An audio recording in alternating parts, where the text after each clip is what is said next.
dedication by Reverend Dan Phillips, Central Putnam Ministerial Alliance, and also Reverend Phillips, can you lead us in the pledge? Will everyone please stand at this time? Our Father, we come to you this evening, not as one of the largest cities in our state or county. We're one of the smallest.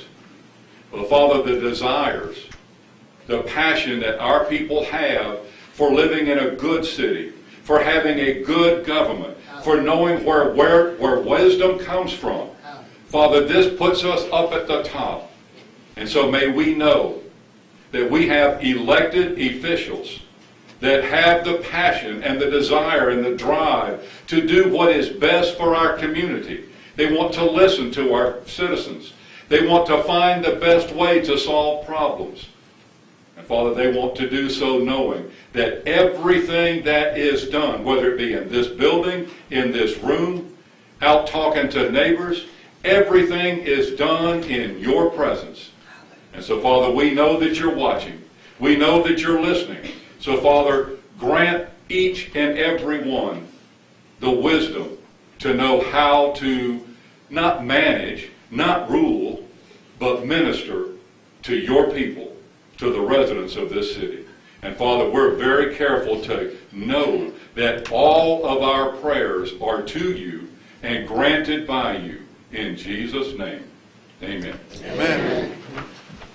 I pledge allegiance to the flag of the United States of America and to the republic for which it stands, one nation, under God, indivisible, with liberty and justice for all. Thank you, Pastor Phillips. Roll call, please. Mayor Terrell Hill. Here. Vice Mayor Mary Lawson Brown. Present. Commissioner Rufus Borum. Present. Commissioner Justin Campbell. Present. And Commissioner Tammy McCaskill is excused. Thank you. Just for the record, we have a quorum. Yes, I'm sorry. 4 members are present and accounted for, and you have a quorum. Next up is approval of the minutes. Has everyone had an opportunity to look at the April 11th minutes? A motion to approve April 11th minutes. Second. There's a motion on the floor and a second. All in favor say aye. Aye. Opposed, motion carries unanimously.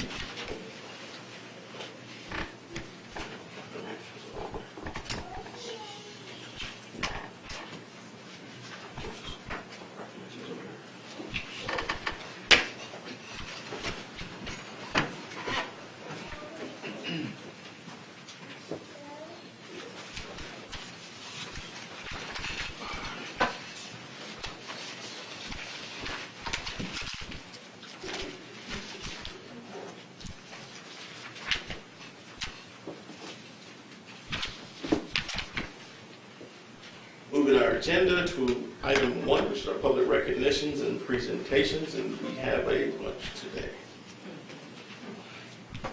First up is Kids to Parks, Terry Newman, Paige Jones from Ravine Gardens.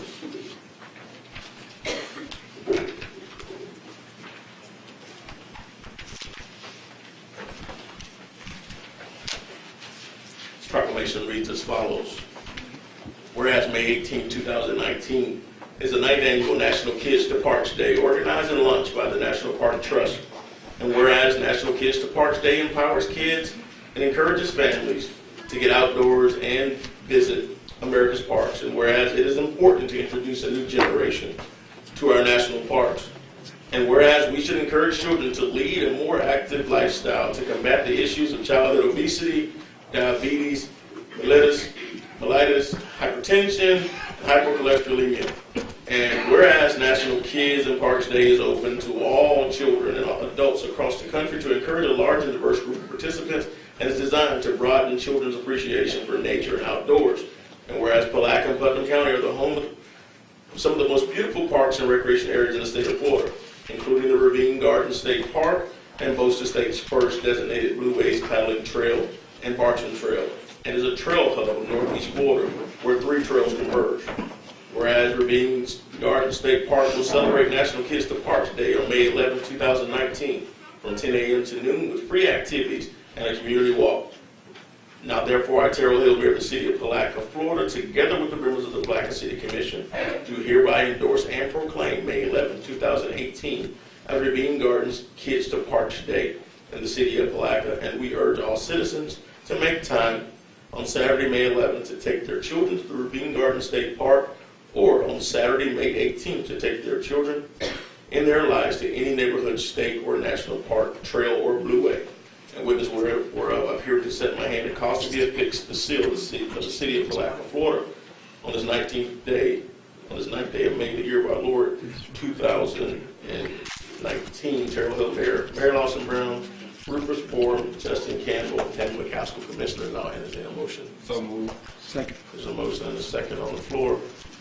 All in favor say aye. Aye. Opposed, motion carries unanimously. Let's give them a round of applause.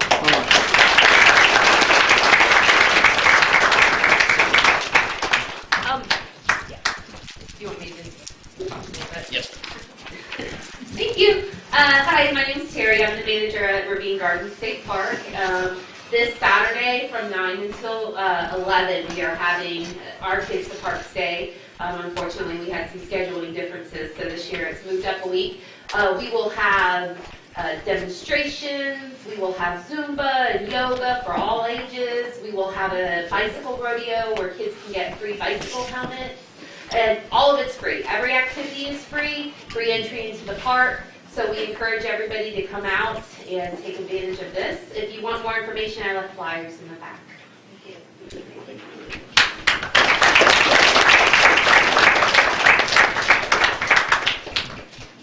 Next up, do we have any representatives from Putnam EMS? Can I have our representatives from Emergency Services here? Chief Grimes, Chief Shaw, Mr. Griffith. They're on the corner. They can hear me. Someone go get, please, Chief. They're coming. Okay.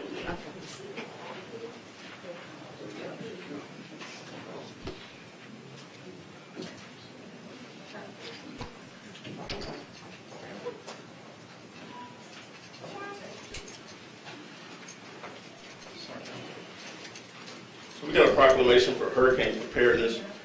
These two gentlemen are part of our emergency management team here at the city, along with the city manager and the public works director and the various department heads who are involved. The proclamation reads as follows: whereas Hurricane Preparedness Week is May 5th through 11th, 2011, and whereas hurricanes, which are most likely to occur between June 1st and November 30th, produce winds, torrential rains, inland flooding, and tornadoes, can continue to pose a serious threat to the residents and the business of the city of Palaca, Florida. Therefore, it's important that all residents and businesses be aware of the dangers of hurricanes present and remain vigilant to lessen the loss of life and minimize property damage. And whereas 2018 hurricane season included Major Hurricane Michael, a Category 5 storm with catastrophic damage to the Florida Panhandle, and was the third most intense Atlantic hurricane to make landfall in the United States in terms of pressure behind Camille in 1969 and Andrew in 1992. And whereas residents should maintain emergency supply kits to use at home or during an evacuation with enough non-perishable food and water to sustain people and pets for at least 3 to 7 days. Have a weather alert radio, know their shelter locations and evacuation routes, and comply with local authorities when asked to evacuate. And whereas the Special Needs Program provides disaster-related evacuation assistance and care for those without other alternatives who will need transportation assistance to a shelter and or have a health condition that requires medical attention, those citizens are encouraged to pre-register through Putnam County EMS. And whereas the Florida Division of Emergency Management, the National Weather Service, and the Federal Emergency Management Agency, FEMA, have joined together urging all citizens to prepare for hurricanes and to educate themselves on hurricane preparedness and safety strategies. Now, therefore, I, Terrell Hill, Mayor of the City of Palaca, Florida, together with the members of the Palaca City Commission, do hereby proclaim the week of May 5th through 11th, 2019 as Hurricane Preparedness Week in the City of Palaca, and we urge everyone in our community to act now and make ready their families and homes and stay alert. And with this whereof, I fear to set my hand and cause to be affixed the seal of the City of Palaca, Florida, on this 9th day of May in the year of our Lord 2019. I'll entertain a motion. Motion to approve. There's a motion on the floor and a second. All in favor say aye. Aye. Motion carries unanimously. Let's give a round of applause for Hurricane Preparedness.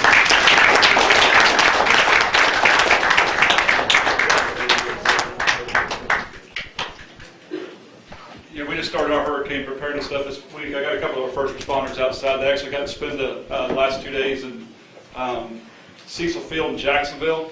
One of the biggest problems after Hurricane Michael was access to people. So we sent 6 guys out there Monday or Tuesday and Wednesday this week. They learned how to load a Chinook helicopter so that they could be part of the ground crews that initially go into a hurricane-affected area.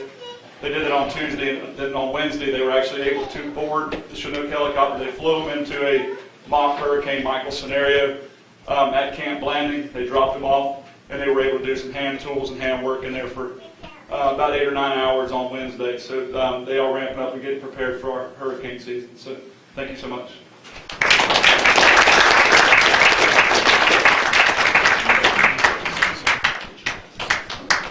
Can I say something? Sure.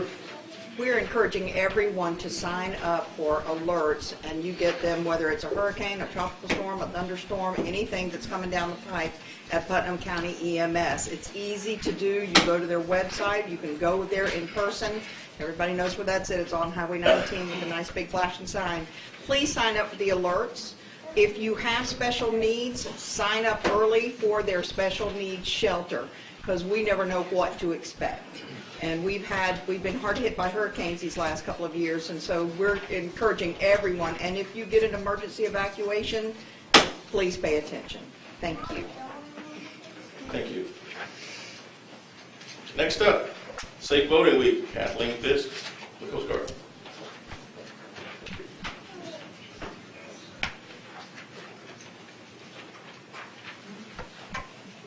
Pastor Dan, I feel like I need to have you read these things.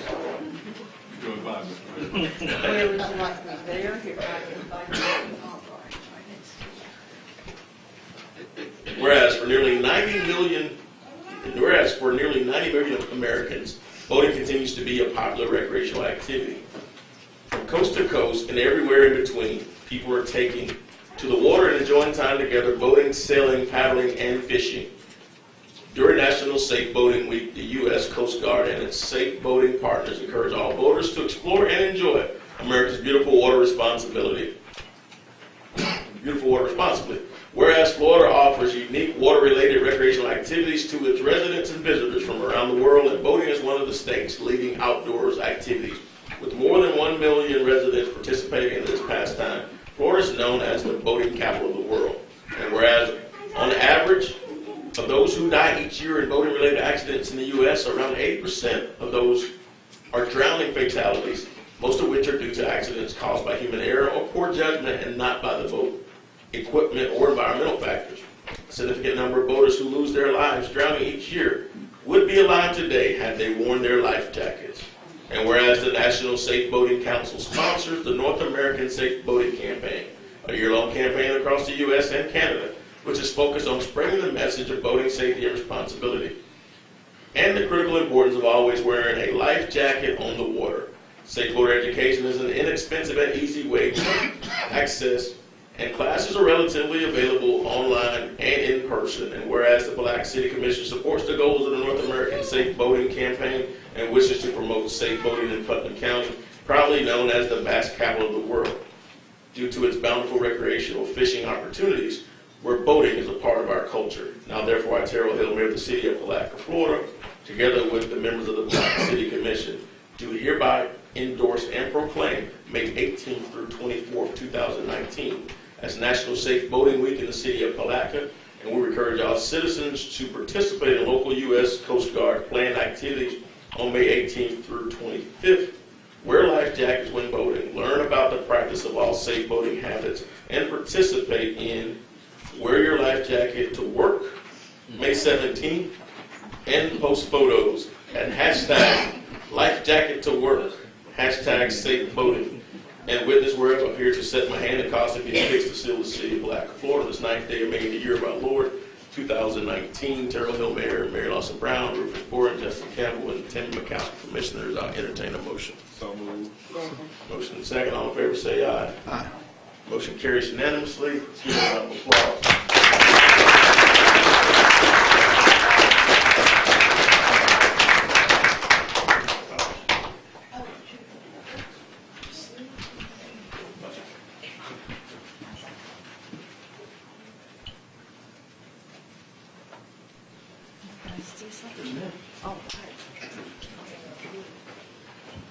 Good evening, everybody. As I said, my name is Kathy Fisk. I am with the United States Coast Guard Auxiliary. We work all year long trying to keep everybody safe. On the 26th and 27th, the weekend Memorial Day weekend, we will have a booth down at the boat ramp. It'll have education stuff. It'll have pamphlets on safe boating. We also at a time will do free boat checks. It costs no money to have your boat inspected, tell you what's right, tell you what's wrong, with information on canoes, kayaks, kids, children's, life jackets, any of the stuff you need. Basically, that weekend, Memorial Day weekend, is always the kickoff to summer. And you got to remember the very first thing, safe boating starts at home. So check your life jackets, make sure you have your right equipment you need, your boater's registration. Then when you're ready to hit the water, you have no problems. We ask everybody to come by and see us. And if you have any information or need any information more, I'll have pamphlets in the room. Give a round of applause.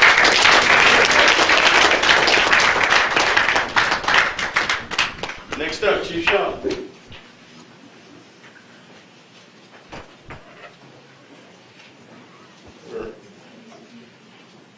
Law Enforcement Memorial Day.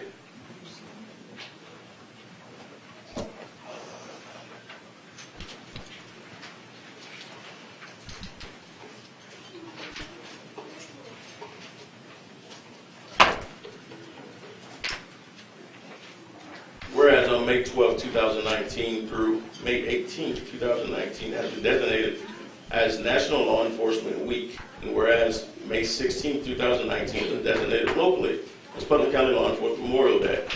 Whereas Putnam County has dedicated law enforcement men and women serving our county under difficult, stressful, and often dangerous circumstances. And whereas law enforcement officers are guardians of life and property, defenders of individual rights to be free, warriors in the war against crime, and dedicated to the preservation of life, liberty, and the pursuit of happiness. And whereas Florida and municipalities within Putnam County desire to honor the valor, service, and dedication of its own law enforcement officers, comprised of municipal, county, and state law enforcement agencies, now therefore I, Terrell Hill, Mayor of the City of Palatka, Florida, together with the members of the Palatka City Commission, do hereby recognize and proclaim the week of May 12th through 18th as National Law Enforcement Week. And May 10, 2019, the Putnam County Law Enforcement Memorial Day, May 16th. In the City of Palatka, and I call upon all citizens to honor those law enforcement officers who through their courageous deeds have made the ultimate sacrifice and service to their community or who have become disabled in the performance of duties, and let us recognize and pay respects to the survivors of our fallen heroes. Be it further proclaimed that the citizens of the City of Palatka, Florida are urged to show their support and appreciation of our law enforcement officers who give their lives to protect and serve their community by attending the countywide law enforcement memorial service to be held Thursday, May 16th, 2019 at 10 a.m. in the Ravine Garden State Park in Palatka. And witness whereof appears to set my hand the cost to be affixed to seal the City of Palatka, Florida, its 9th day of May in the year of our Lord 2019. I'll entertain a motion. So moved. Second. All in favor say aye. Aye. Opposed, motion carries unanimously.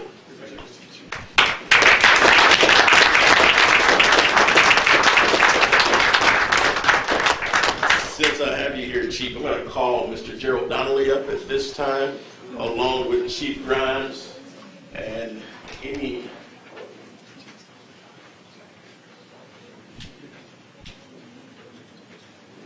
Mr. Donnelly, turn it over to you at this time, sir. Thank you, sir. Thanks, Mayor. Good evening. Good evening, people. I'm here tonight to honor our Fireman of the Year, Matthew Pope. Matthew has gone up and above the call of duty when the fire company needs him.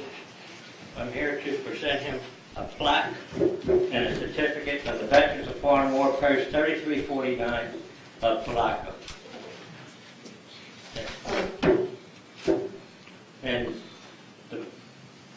plaque reads, Firefighter of the Year 2018 presented to Matthew Pope in special recognition of your hard work and dedication to Putnam County, the citizens of Putnam County.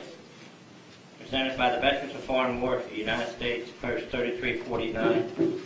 Also, we have a certificate. If I get the right one here.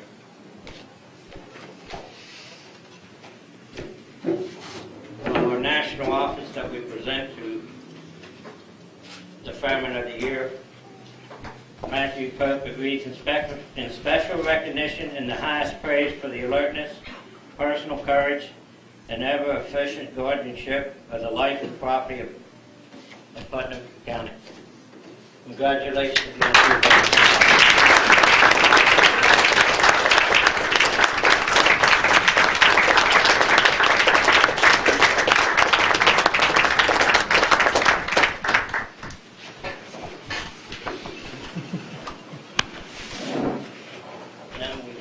We'll take pictures outside. Okay. If you don't mind.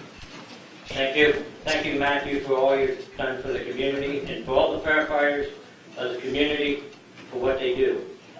They deserve a great round of applause for their work.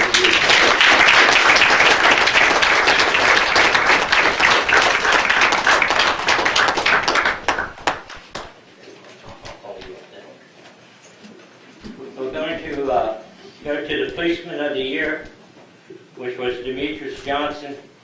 Again, we'd like to thank him for his outstanding service to the community, to the Police Department of Putnam, and for the city of Palatka also. We encourage everybody to help the policemen as much as they can, and they do an outstanding job. And I will read the plaque. It's close to what we read for Matthew Pope. Plaque of Police Officer of the Year 2018 presented to Demetrius Johnson in special recognition of your hard work and dedication to the citizens of Putnam County. The Veterans of Foreign War, Post 3349, Palatka, Florida. And the certificate reads, in gratitude of recognition of, hard to read. Well, adhere to the, In direct recognition of unwavering adherence to the highest ideas of law enforcement in maintaining, preserving, and protecting the lawful rights of all citizens. Presented to Demetrius Johnson. Let's give him a round of applause.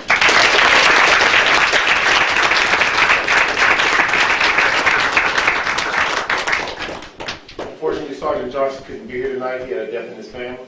So I'm going to accept this award on his behalf, and I'll make sure to say thank you not only for the Palatka Police Department, but as well for the fire department, for our employees, for recognizing everything that they do. Thank you very much.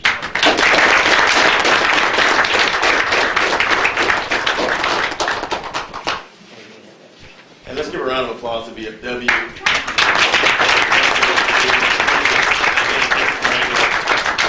thank you. I want to thank the citizens for letting us do this every year. Thank you very much. Thank you.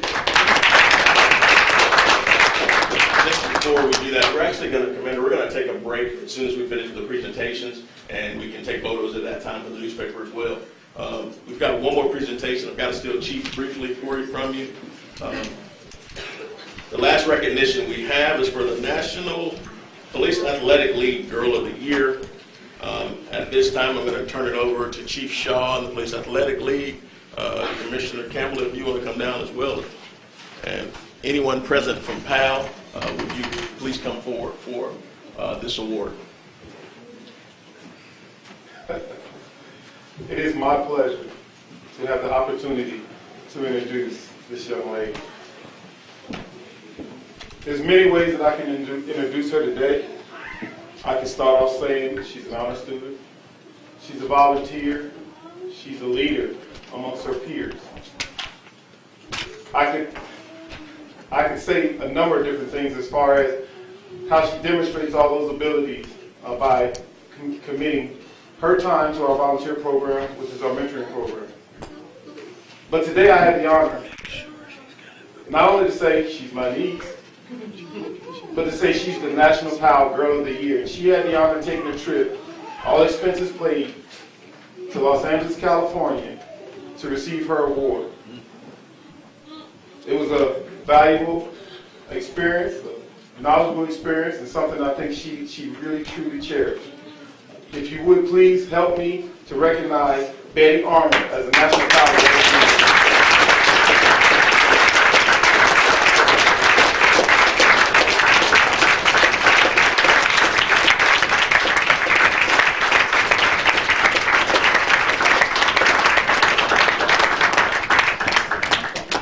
I don't know how many people realize how big of an honor this is. Not often do communities our size get the National PAL president to come here and to refer as the children in their community as his sons and daughters. Betty Arnold has stolen the heart of National PAL throughout this country, and she has been, in many regards, the one. She's been that one person who has been the true representative of what we want to see our young people be in Palatka. We've got so many kids who've participated in the mentoring programs and all the other athletic programs throughout, but Betty by far is that shining star who has set the standard high in Palatka, and she represents this community very well. And Betty, before you leave, there's another organization here that wants to say a little something to you. And Ms. Miller, I'll turn it over to you and the Charmettes at this time. If you ladies would join us as well. Don't go anywhere yet. Ms. Offord. Yeah, you stay right there. Good evening. Good evening. Representing the St. John's Putnam Flagler chapter of the Charmettes Incorporated. The Charmettes is a social organization consisting of 30 chapters throughout the United States and previously the Bahamas. Through the years, our interest is in cancer and a special interest in cancer research, where we have donated over $450,000 to Howard University. The Howard University. The Howard University in Washington, D.C. Our local chapter is made up of 3 chapters, Putnam, St. John's, and Flagler. And we work with all of the cancer organizations in the three chapters, and we contribute to each county, and we work in each county. One of our main goals is, at the end of each year, we recognize a well-deserving student throughout the 3 counties. And this year, she doesn't even know. She filled out the application, but she doesn't even know that she won the scholarship. Betty? On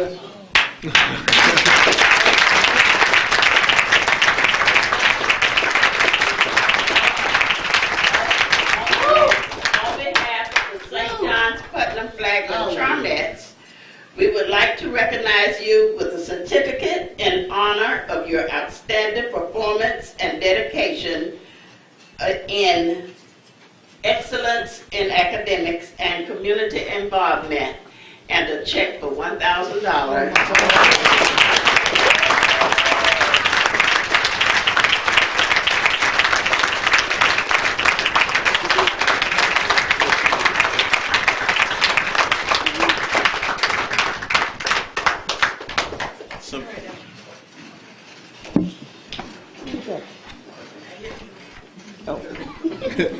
So Betty Arnold, after all of that, you got to say something. I'm speechless.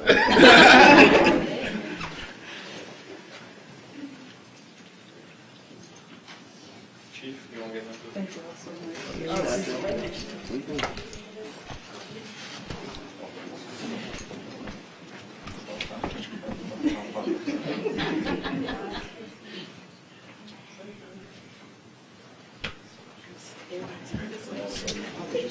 So we're going to take a break. Ms. Arnold, Yes. give us a little insight on your trip to Atlanta and you went to LA, and also what your future plans are.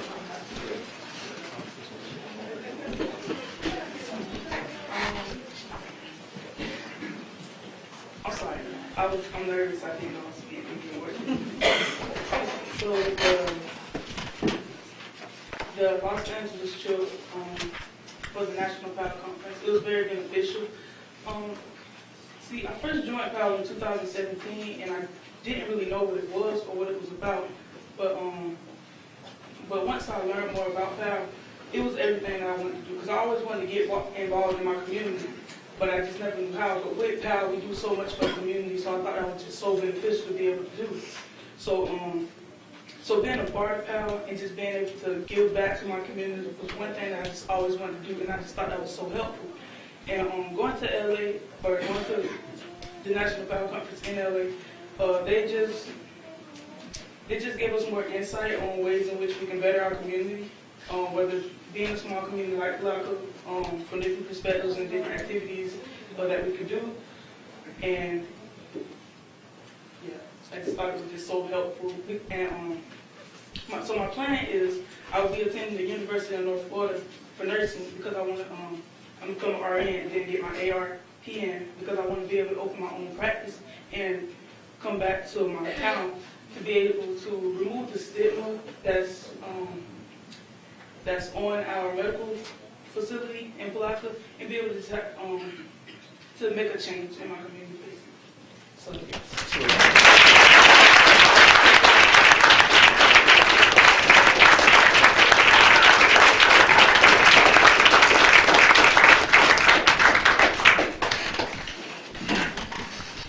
If I may, just one quick second.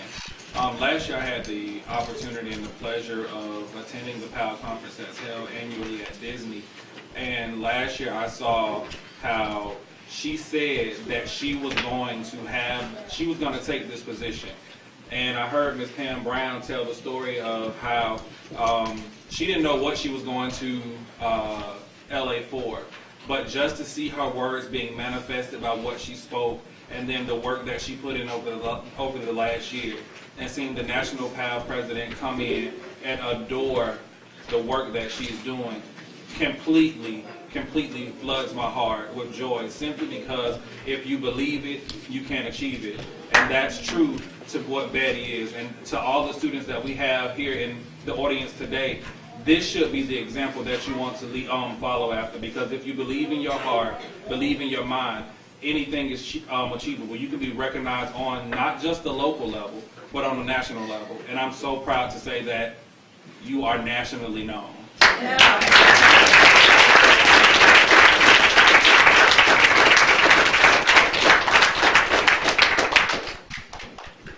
So again, it's always wonderful. Next up, we've got a quick video presentation from Putnam District Schools and Commissioner Moore. At this time, if we can go ahead and dim the lights briefly, just so that we can show the video presentation.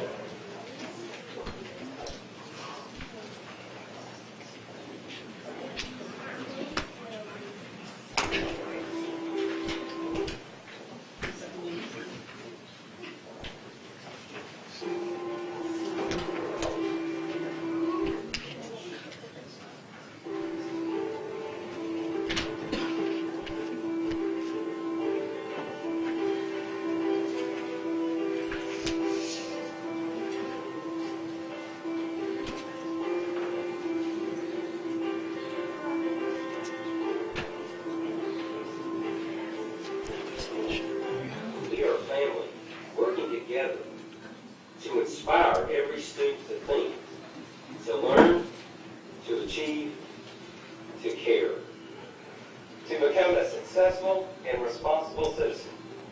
We are a community of learners who encourage, challenge, and support one another to meet our goals, and constantly refine our practice. Employees are supported in their roles so they in turn can support our students. Our teachers are skilled, supportive, and caring. We believe and have high expectations for ourselves. We believe and have high expectations for each other.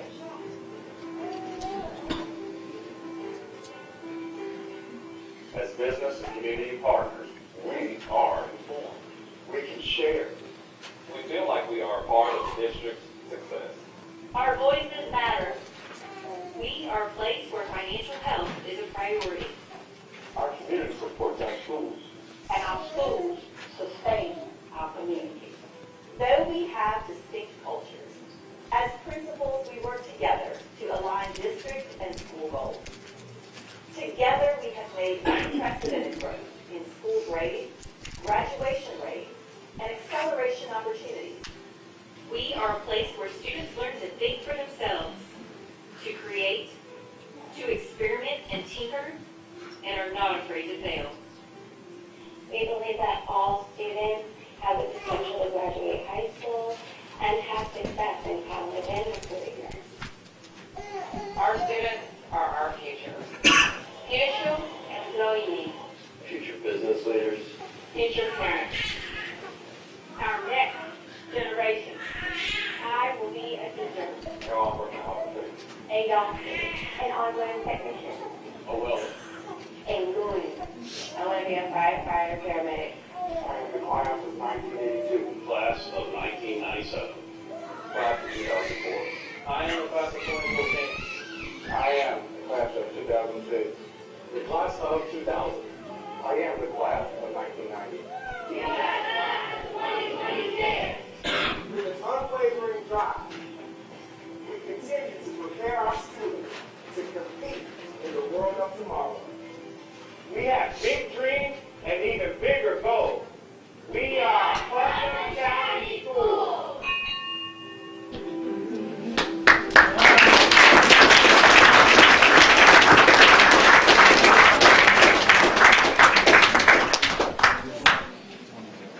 As we continue on in that same spirit, today we get an opportunity to recognize some more of our future leaders. Our students of the month for the month of April. Joining me this month is Commissioner Moore, who I'm sure will have directions for you at some point. But first we want to make sure we recognize the folks who are scattered out between the hallways and the back of the rooms, who on many occasions don't get enough thank yous. They're the folks who spend a large number of hours with our kids on a daily basis, grooming them and preparing them for the future. And that's our educators. We want to make sure that we thank them for all the work that they've done with our children and all the sacrifices that they make as well. So let's give a round of applause for our educators.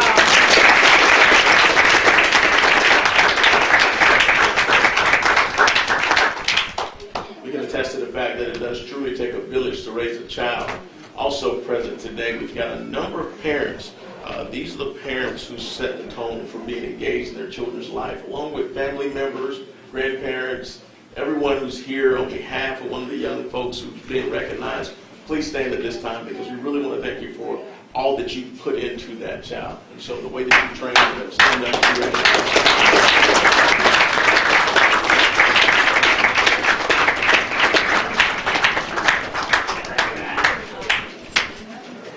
And now, as we get ready for our April honorees, we know you guys had to wait a couple weeks more, but we're going to go ahead and let you know that at this time we're going to have our students come up along with a representative from the school. We will assemble around the front of the room. After we've given the awards out, we will take a brief recess to allow everyone to we're going to get a picture for the newspaper first, and then from there we will allow family members to memorialize this moment and take your photos. We'll have a recess where you can actually get an opportunity to take pictures with your student as well as we move forward. And we're going to make sure that we leave enough time for you guys to take your photos and make sure that you get a chance to cherish this moment and have it in your family's history. So first up, from Browning Pierce Elementary,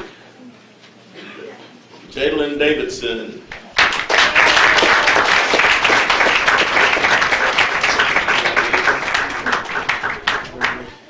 There's an over and under that I will always butcher at least two names when I do this, so make sure you're not one of the two. From CL Overturf 6th grade center, Ansley Perkins.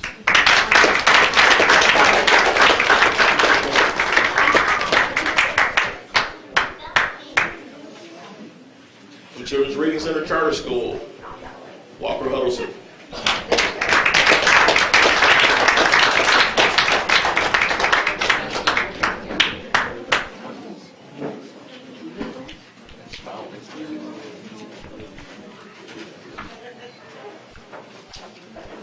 Children's Reading Center Charter School, Mackenzie Guy.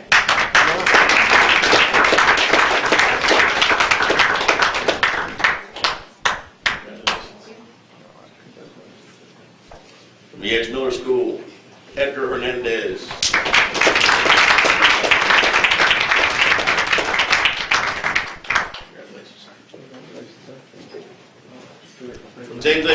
Elementary, Aiden Carter.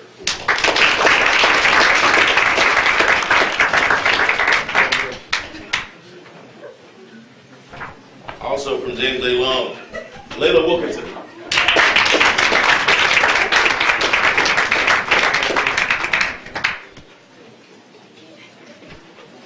From Jenkins Middle School, DeMariana Simmons.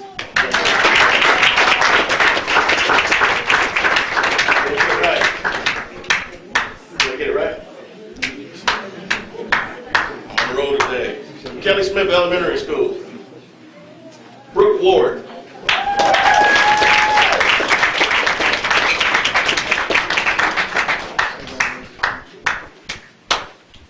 From Mellon Elementary, Elizabeth Jenkins.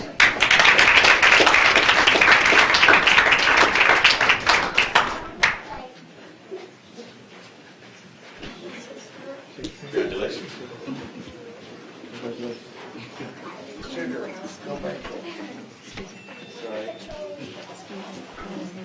Okay, she's got a teacher here. I wasn't sure.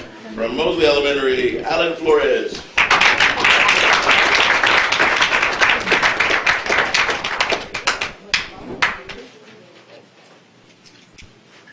Congratulations. Congratulations. Also from Mosley, Jalila Poole.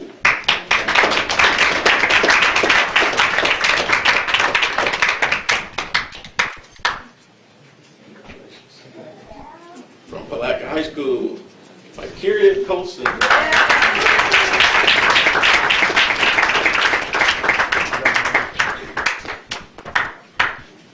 Future military enlistee. From Putnam Academy of Arts and Sciences, Matthew Hamby.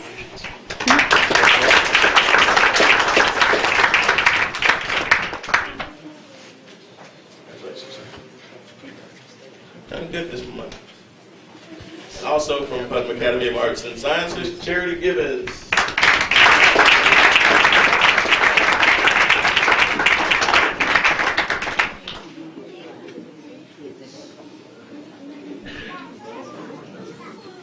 Congratulations.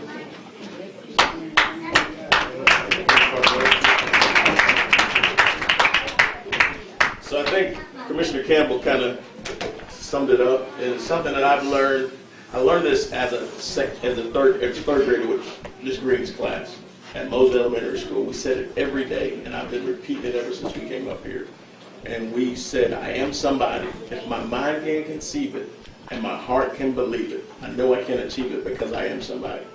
You guys are somebody wonderful.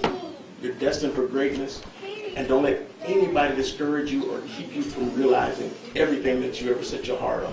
So shoot for the stars and just continue to dream outside of what you can put your hands on. Because you guys can do anything. We are so proud of you. We're so proud of who you are as citizens and students, and we look forward to more great things out of you. Because one day you're going to be that same student who represents us nationally, and we all stand and applaud all the things that you've done.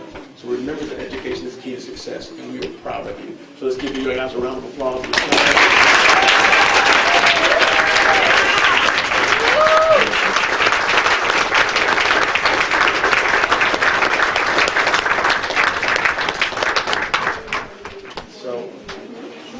Perkins, in the words of Judge Lloyd Wright, we're gonna stand in recess for a little bit at this time so that we can get photographs. I need all my students to stay with me. We're gonna take a picture for the newspaper, and again, thank you to the educators for the wonderful job that you've done and for the super school year that you've had. So again, let's give it up for them.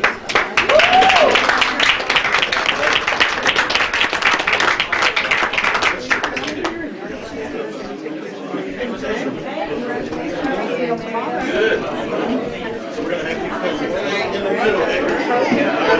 Elizabeth, we're going to have you right here by Edgar. Thank you. Come on for me. Right here. This is the first time you're going to So they're going to get all of y'all up here together. Item number 2, which is our public comments. Public comments will be limited to 3 minutes. No action will be taken on topics of discussion. Anyone who wishes to speak during public comments, please fill out one of the yellow speakers cards in the back of the room so that we will have your information for the record. I have one card for today from Mr. Zenny Best, 200 Hayes. Interlochen, Florida. Mr. Best, state your name and address for the record for us. My name is Mr. Lenny Best. I live at 200 Hayes Drive, Interlochen, Florida, 32848 is the zip code. And I'm here to thank God for Putnam County supporting us in our mental health struggle. People with mental health issues, like myself. I have a mental illness. And there's so many people that have mental illness and they try and hide it. There's no longer, in Putnam County, right here, you no longer have to hide it. We have a psychosocial vocational rehabilitation center that's been open 2 months now. And we have about 30 to 40 members. We're ran by the staff at Stuart Martin. If we deal with housing, we deal with how you feel, we deal with the food, we help you in every kind of way you can be helped with the mental illness. If you need help with Social Security, we have the Social Security representative that comes to us 3 times a year. And he talks about the laws change, the laws that change as far as mental health is concerned. We're thinking about, we're putting together, we're going to Tallahassee with our mental health issues in Putnam County. Some say not right now, some say yes, but when I was up north, it changed my life to see how important it is for you to show up. We had 100 people on a bus, on 2 buses. We went up to Albany, New York, and we stood outside, and we went and we saw the negotiations with the governors and the senators, and we had an issue on the ballot that day, and they passed it because they had no other choice. There were so many of us there. And maybe, and I hope not, we don't have to come to that in Putnam County and Palatka. But it's a resource that changed my life and will change so many lives if we stand behind people that have mental illness. Make sure they have a place to live. Make sure they take their medication. Make sure they're not alone. With mental health issues, most of the time you are alone. And the most fascinating thing about mental health is everybody knows something is wrong with you, but they won't know what to do. Now we have in our hands in Putnam County here the Stuart Martin group, along with the city council here, from the mayor to Mr. Brown to Mr. Borden. We all agreed that it was necessary. We have it open.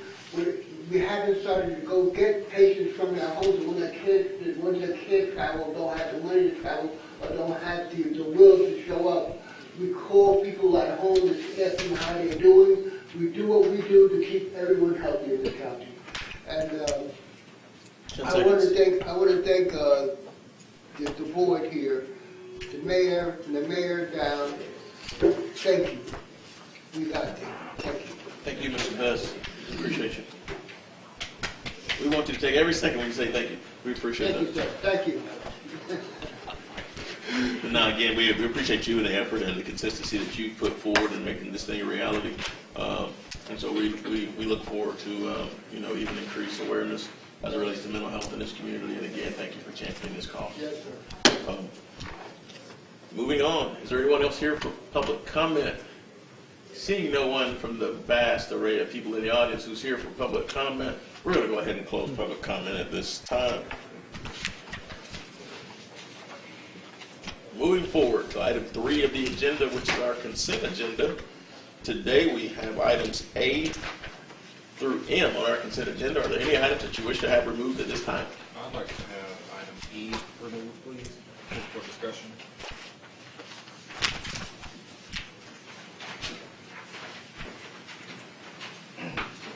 And so, for these trucking, because they're actually backwards, E and F, or backwards on the agenda? Jonathan is going. It should be E. The change order? It should be, it's a portion of item E we want to discuss. Yes, sir. Okay, so F and E are backwards, so we're going to, the correct item E, which is adopt resolution 2019 R47, authorize execution of a change order Number 2, a Four Seas truck in the amount of $13,705.60 for Palaca Heights potable water main project for changes to curb stops. Briefly, Mr. Griffin. Is that the one that you're asking for? No, sir, Mayor, that's actually for the current contract. Well, the E that's listed, which actually alphabetically changes, is adoption resolution number 2019 R48 awarding ITB 2019-04 and authorized execution of a contract in the amount of $41,778.48 for a total contract amount of $426,343 for Phase 5 of the potable water main improvements per results of ITB 2019-04, Main, Madison, Olive, North 6th, and North 7th Street areas. Is that the one you're removing from the? Right. Are there any other items that you wish to have removed besides the enumerated item E? Seeing none, is there a motion? So moved. Motion to approve all of A through D and F through, is that M? M. We're gonna take out E for discussion. There's a motion to approve everything but E. Is there a second? All in favor, say aye. Aye. Opposed, motion carries unanimously. Item E is up for discussion. Mr. Griffin. Yes, sir, thank you, Mayor. Mayor and Commissioners, this item has two parts. The initial award to Four Seas for $384,564.52. Staff has no issue with that. We're still recommending award. The second part, change order number 1, in the amount of $41,778.48. We're just recommending that you don't approve that at tonight's meeting. We'll bring that back to you at a later date. So, and just so we know that, one of the questions I have was that with the change order, even with the addition of the change order at $41,000, we're still below what the second rated person would have been with their bid, right? Yes, sir. With that being the case, is there any reason why we can't proceed forward? You base the actual bid number was one of the factors, was the majority of the factors used in determining who we would take to this one? Yes, sir. This project came in under budget, which is a blessing for the city. Obviously, it's being done in a historic area, so this change order was put together to address unforeseens and utility conflicts as we open up the ground. Again, we don't have an issue with it, but it's not totally necessary at this juncture. We can bring it back at the 23rd or a later date. We don't even expect the notice to proceed to be executed until later this month. So we just think it's proper just to not award that change order tonight.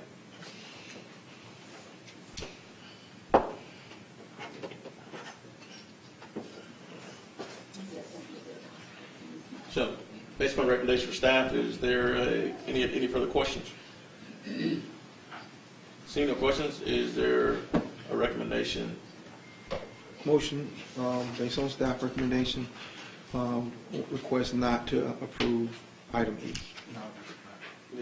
The staff recommendation was not to approve the change order, but to approve the remainder.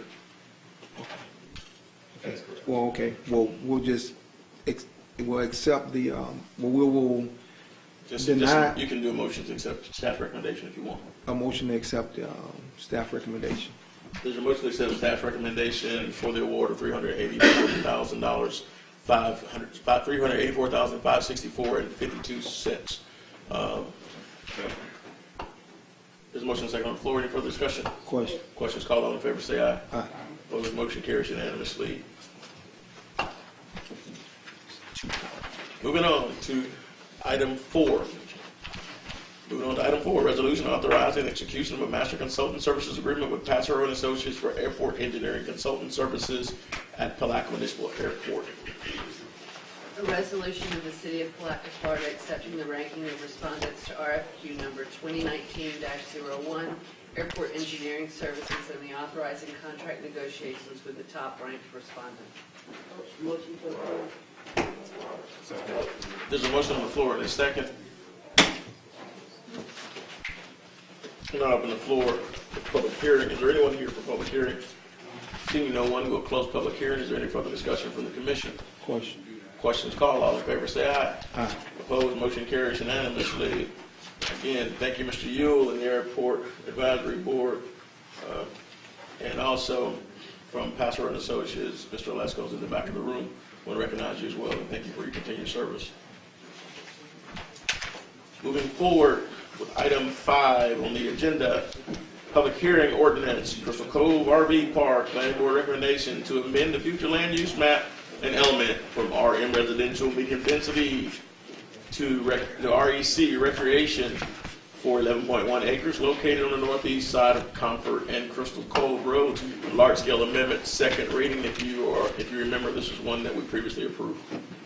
An ordinance of the City of Palatka, Florida, providing that the official zoning map of the City of Palatka, Florida be amended from Putnam County undefined and City R-3 multiple family to PUD/R-3 planned unit development multiple family for the following properties: 6805 and 6813 St. John's Avenue, Section 9, Township 10 South, Range 26 East, providing for severability and providing an effective date. Mr. Lockman.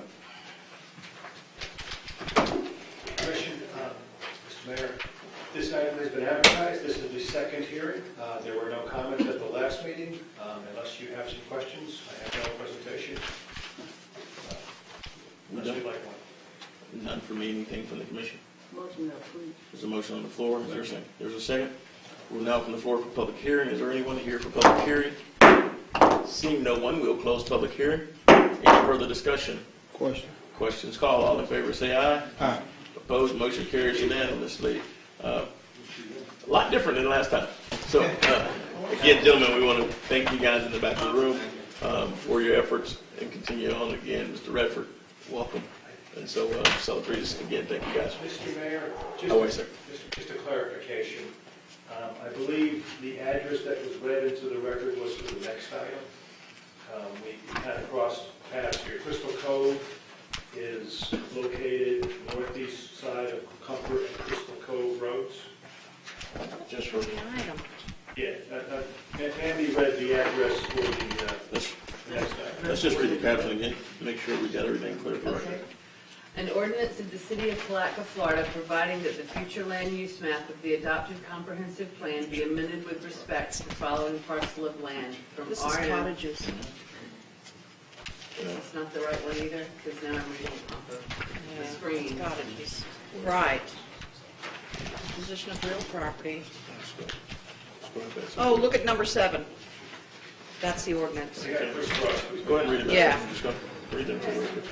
An ordinance of the City of Palatka, Florida, providing that the future land use map of the adopted comprehensive plan be amended with respect to the following parcel of land from RM residential medium density to REC recreation for 26 parcels located north and east of the intersection of Comfort Road and Crystal Cove Road, located in Section 37, Township 10 South, Range 26 East, providing for severability and providing for an effective date. And Mandy, that's my bad. That's item 7. It's numbered. It's numbered, yeah, I got it numbered wrong. It's item 7, look under tab 7. Go to 7. Let's just check the advertisement. Advertisement's good. You want to read last time? That's the advertisement. I just have it, it's numbered there. This is the order. I was looking at her agenda. Is it the item, is it not on the Novus agenda? Is it not on Novus agenda? It's on Novus agenda. Yeah. It's on Novus agenda. We had to, Well, I thought we said number 7. She said 7. She read that with my mistake. Is it It's correct? out of order in your packet. Okay. It's only out of order in the packet. it's only out of order in the The packet. only packet is out of order. Yeah. Okay. Window by screen. I only wanted to ask if we are on item 5 of the agenda. Is that Yes. correct? Yes. I apologize for that. We added a last minute item. We had to renumber everything and move it around. Advertisement. The advertising is accurate? Yes.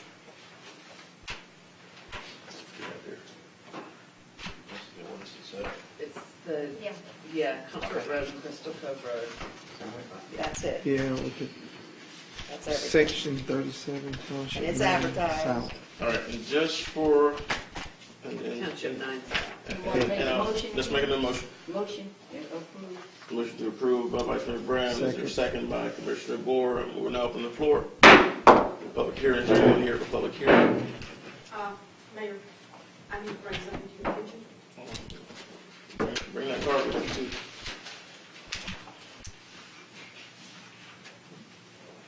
Spoke too soon. I believe Betsy said it was in 371027, and that's incorrect. It should be 37927, Liquid Kitchens, 1027 South 12th Street. It says, located in section 37, township 9 south, range 26 26 east. east. Okay, I thought you said. Yeah. This is, yeah, this Yeah, is, no, I thought you said township 10, sorry. no, yeah, this caption is ordinance number 19. Yeah. I was just trying to figure out where we were. It's actually 1910. And All it is right. right here. Now that we've got everything in place, we got a motion on the floor in a second. Is there anyone else here for public hearing? Seeing no one, I'll close public hearing. Questions called, all in favor say aye. Aye. Opposed, motion carries unanimously. Gentlemen, leave before anything else happens.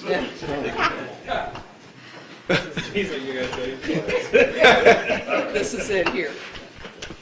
Right, but yeah, You guys take care. I'm Thank on, you. oh, 1911. Yeah, 19-11. I don't have them numbered until I print them. Moving on to item number 6 of the agenda. Public hearing ordinance, planning board recommendation to rezone 6805 and 6813 St. John's Avenue to R3 multifamily residential. Plan unit development, PUD for cottages at St. John's Avenue. The Palmer Group is the applicant. Second reading, Mr. Locknick, after we have our caption.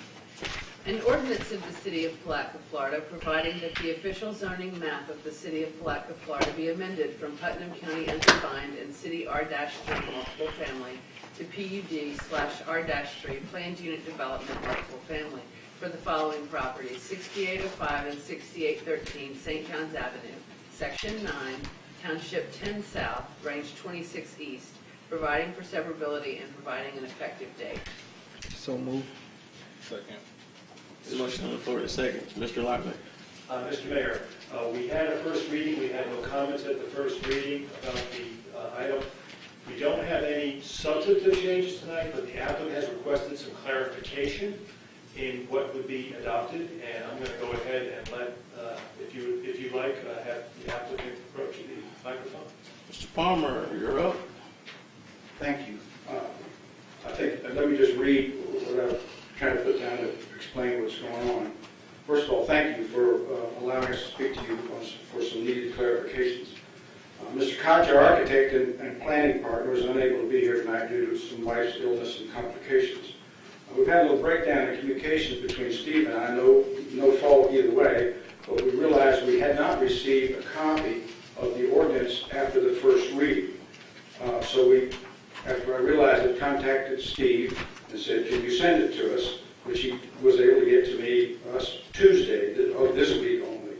So once we reviewed it and met with the landowner and felt it was important that we clarify some of the items in the ordinance itself on the first 3 pages of the ordinance. The remaining after the ordinance itself are all our documents, so no changes in the documents. We discussed them with Steve. He understood our concerns and said that the document itself did not really contemplate phasing the development. So we had some concerns with that. So we forwarded this, we put some suggested language in there. We forwarded it to the staff, and Mr. Holmes has some reservations of it, especially it's the last minute kind of thing. So we met with him and Steve today for about an hour and a half, where we found that we did not have in his file our suggested construction phasing. I have this, but I can pass it to the commission. So we had a suggested phasing, but somehow it wasn't in his file. And so we were able to contact Mr. Koch at the hospital. He confirmed that the phasing that we have suggested was still in place, and that it does deal with the 4 phases, probably 2 phases of infrastructure, and the phase does deal with drainage for the whole property. It does deal with the access on St. John's, etc. And it has a clubhouse and a complete section. So what we would like to request is we would amend Exhibit 2, Paragraph 1, adding to the last sentence Exhibit A, which would be this phasing plan, with an illustration of our phasing plan and an additional note to the exhibit, which shall include improvements to St. John's in the first phase. Additionally, where the document refers refers to unified control in section 2, that the document refers to successors as the POA, which was contemplated. We would like approval tonight, subject to us working out these language clarifications with the planner and staff. Council. Well, we apparently do have some breakdowns in communication. Mr. Latnick, didn't you tell me just before the meeting that Mr. Palmer's group was good with waiting 2 weeks so that we could have a chance to vet this before it was brought back before the commission?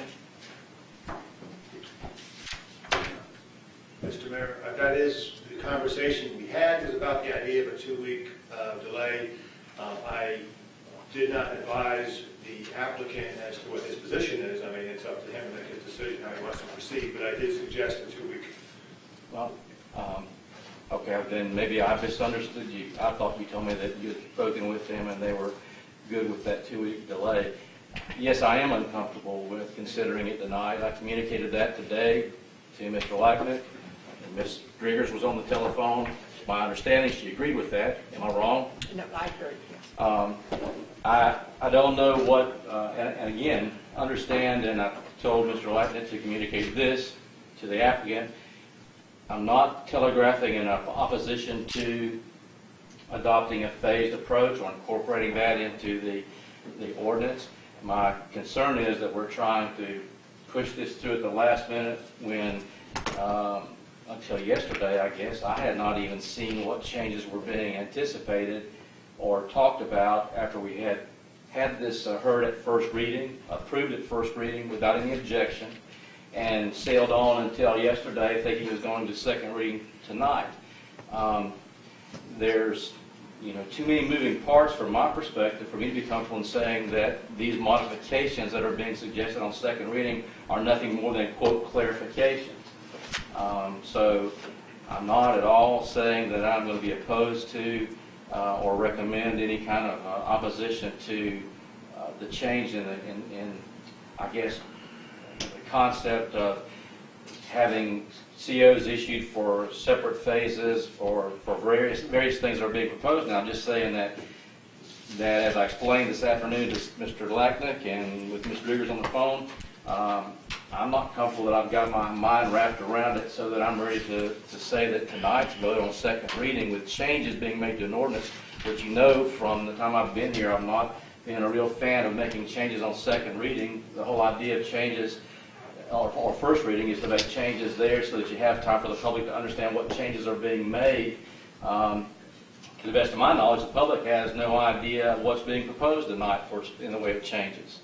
And it's just not, in my opinion, 2 weeks wouldn't seem, given the history of this thing, to have been an unreasonable delay. And I thought we were all on board with that this afternoon. I guess I misunderstood. I don't think you misunderstood me, sir. I think that what our request is that we pass it subject to our working that language out over the next few weeks. And if you're uncomfortable with that, and I understand that you are, then we'll move forward. We've just been working on this since November of 17, and we need to get it done. It just costs money every day, so I appreciate thank you for listening. I appreciate you taking it under consideration. They may not, they may want to go ahead and move forward tonight. I'm uncomfortable with it, but I don't get a vote. I think where there is a concern with our legal counsel, we should be concerned as well. So I don't think if we've been working on this since November of 2017, that 2 additional weeks, and I understand we're grateful for the opportunity for this project, but again, where there is unease with our attorney, we should be at ease.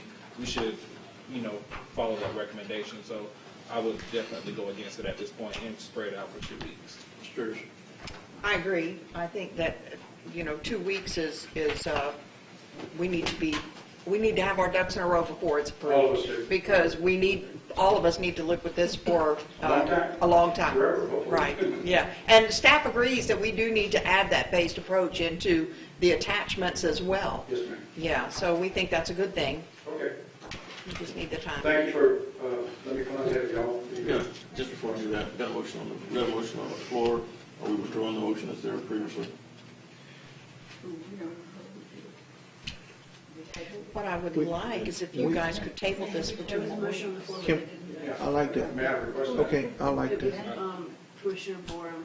I'll withdraw the motion. There's a second. So motion withdrawn I'll at ma- this time. I make a withdraw the motion and then make a new motion to table this meeting until 2 weeks to work out any details.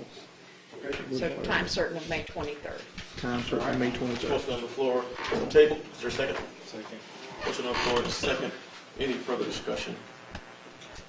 Questions called, all in favor, say aye. Aye. Opposed, motion carries unanimously. Thank you. See you back in 2 weeks, Mr. Palmer. Appreciate it. Thank you. And Mr. Palmer, Yes. can you approach just quickly? Sorry? Oh, thank you.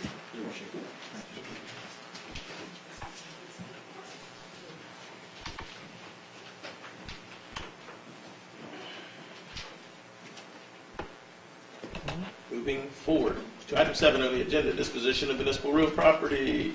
A list of inventory of real properties owned by the city of Palatka may be appropriate for use as affordable housing per Florida Statutes 166.045. Mr. Hirsch. this is a list of property by statute. We are required to bring you a list of surplus properties or properties that we really don't have a use for every 3 years by statute, so that you all can determine if you want to use any of this property for affordable housing. You can either use the property itself, you can sell the property and put it into a fund. I think that Mr. Lochnick developed this item and he can speak to it very eloquently. So,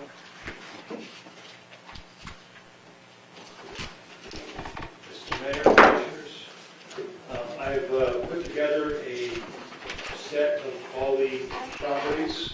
Each property has its own sheet. It's a summary sheet. It gives the land use, the zoning, the location.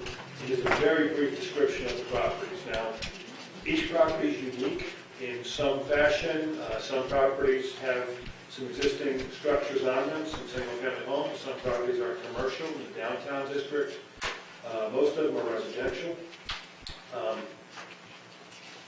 Most of these properties have some flaw of some nature, be it typically access is very difficult for some of these properties. Some of these properties are low-lying, may not be suitable for development because of the floodplain. I introduced this item to you tonight as a first look. I know I was fortunate to be able to take a little tour with Commissioner Lawson today, and we drove around and took a first-hand look at a few of these properties.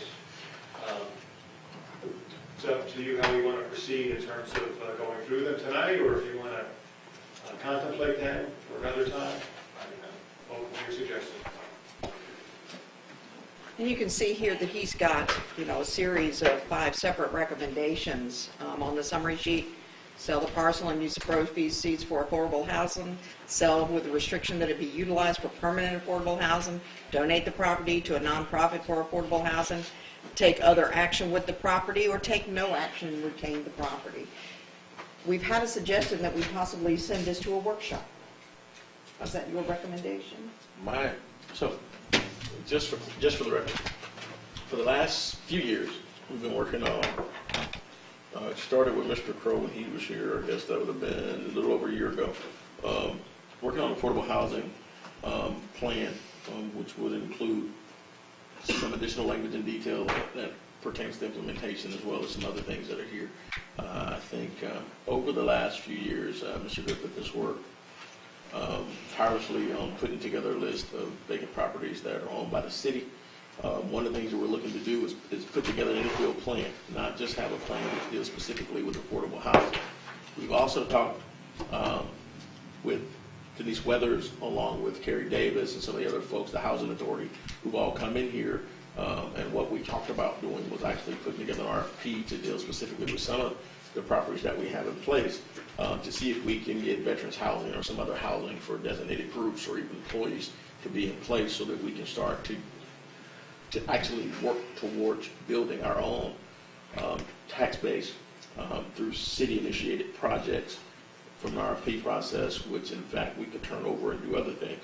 I'm not comfortable approving this today based on what we have in place. I would like for us to spend a little bit more time. We've got a meeting set up. The St. John's Housing Partnership is actually starting to work with the county in its SHIP program, and they're also implementing some new processes. There are the USDA programs that are coming out. So there may be some additional opportunities. I worked with John Nelson over the last 2 years as we were trying to find USDA. We were trying to find a federal home loan bank locally, which would actually be a sponsor for the program. The commission actually gave approval for that. We didn't get the award on the $500,000 grants at that particular time. So there are a lot of other areas and avenues to go through. Right now, we're at a point in the city where people are starting to purchase property. I think the real estate market has taken a turn to collective. And if we are smart about how we do this, we don't want to be a property holder, but we can also generate some additional revenues in the way if we do it in a calculated manner. I just don't want to go out and say, hey, all these properties open for sale at this point without a real plan in place. And we got time. Can I say something? Sure. I agree with you that I think that we need to plan and try to help to get more people into housing. For a while, I asked about us seeing if we could get a program started that the people who work for the city be able to put a bid in or whatever we have to do so that they could have a home if they work for the city. The other thing is the corner of 11th and Olive. For a while, I had asked for previous commissions and this commission to hold on to the property on the corner of 11th and Olive Street. It used to be the Blue Room Bar and the building next to it. You all asked me to go forward to look into the business incubator. If the reason I asked that piece of property, and there's a piece across the street from it, a small piece, is that if we have to do matching, the property could be used to help us get a grant to do that with. I want to plant that seed in your all's mind so as we look at how the property is dealt with, if it's possible, and that piece would be needed, that it would be a resource for us to do that. I think that we should try to get some of these pieces are pretty nice pieces of property, and they'd be good to get people in homes. Any other comments from the commission? No, I just think it's a great start. I mean, we have something to work with, and good comment from Mayor as it relates to how we need to proceed forward and utilize the property in its best capacity. And that's why we brought this forward, is just to get the conversation started. Right. Yeah. Conversation started 2 years ago. I think the thing we got to look at is this. When we plan for the future, we've got to identify where we can grow as a city. I see so many times people don't plan for the future in the proper manner, and they lock themselves in from a land perspective. If we planted this out properly, the list helps us.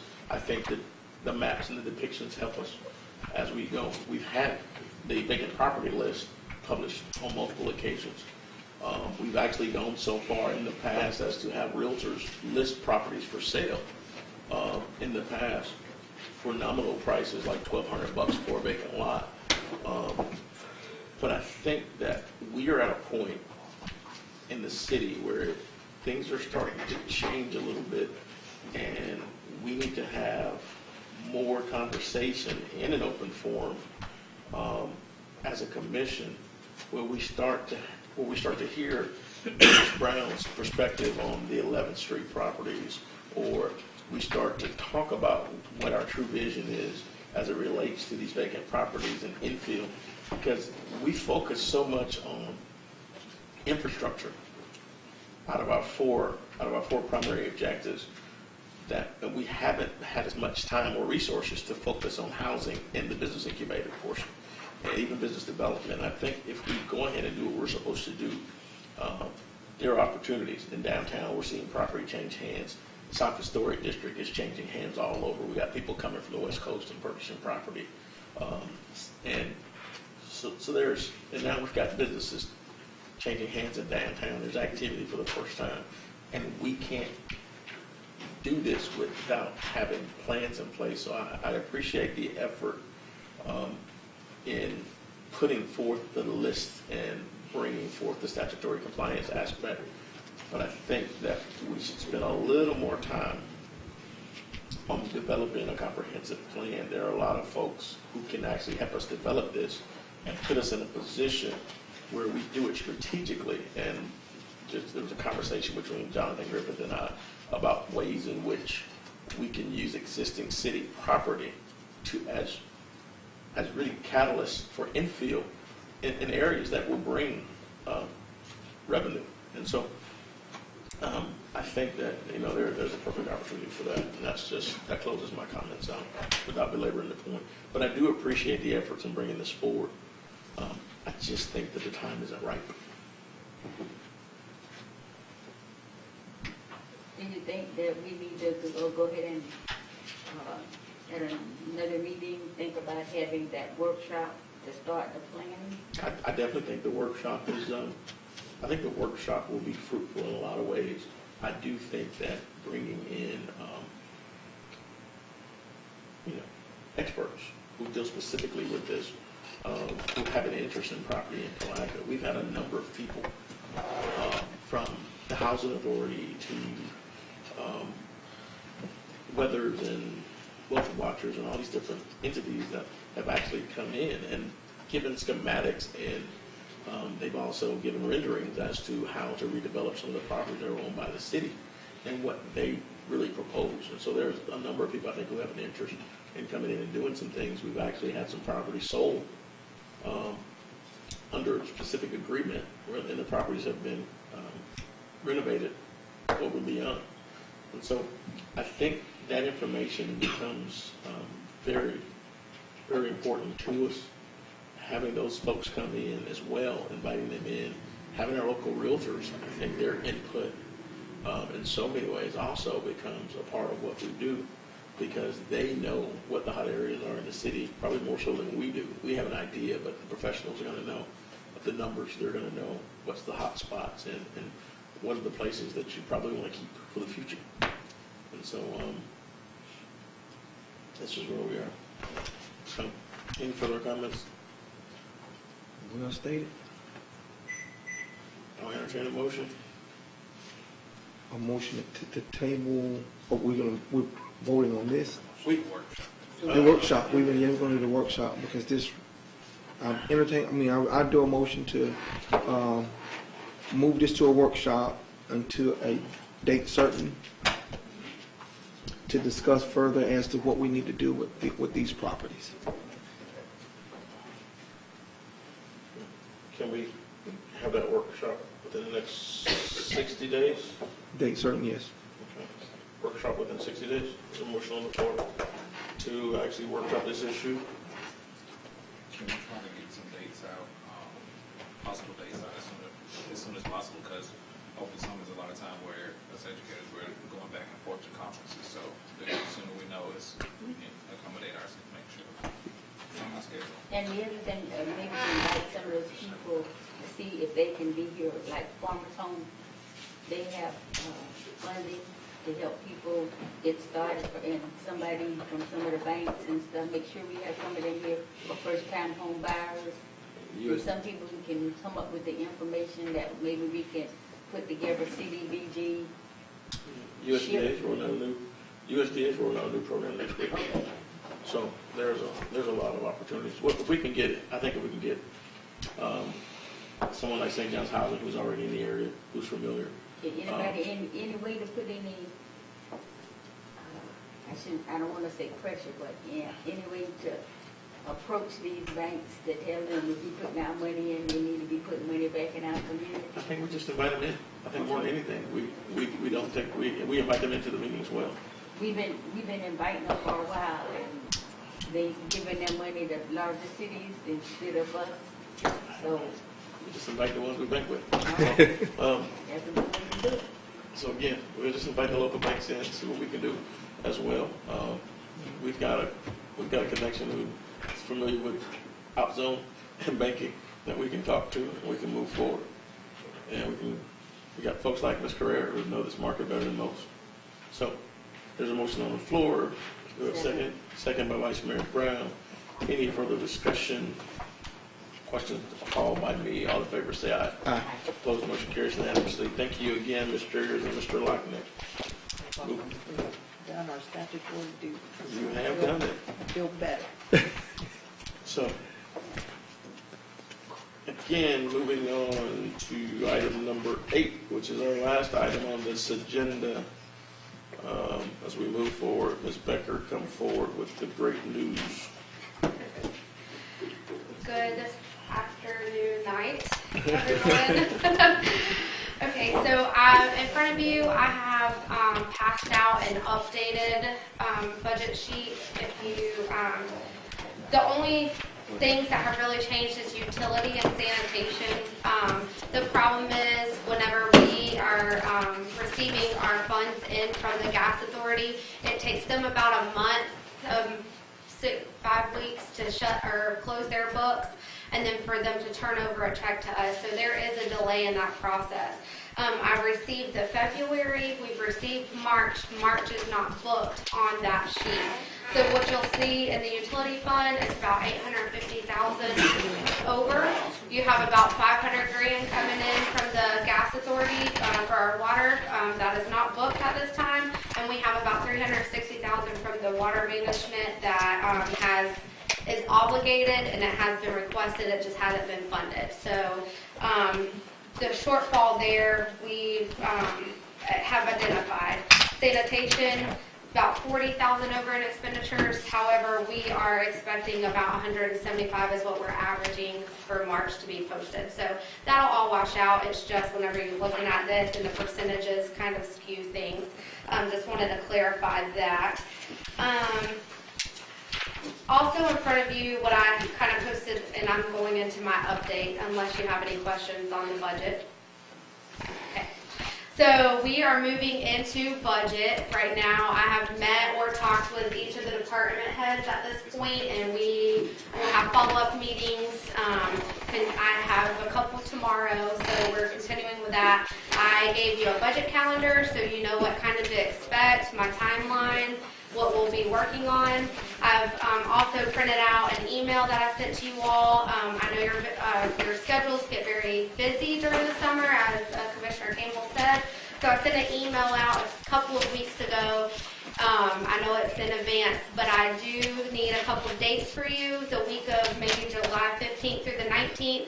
If not before that you have some time available so that we can sit and discuss the budget before the workshop, just in case you have any questions or concerns.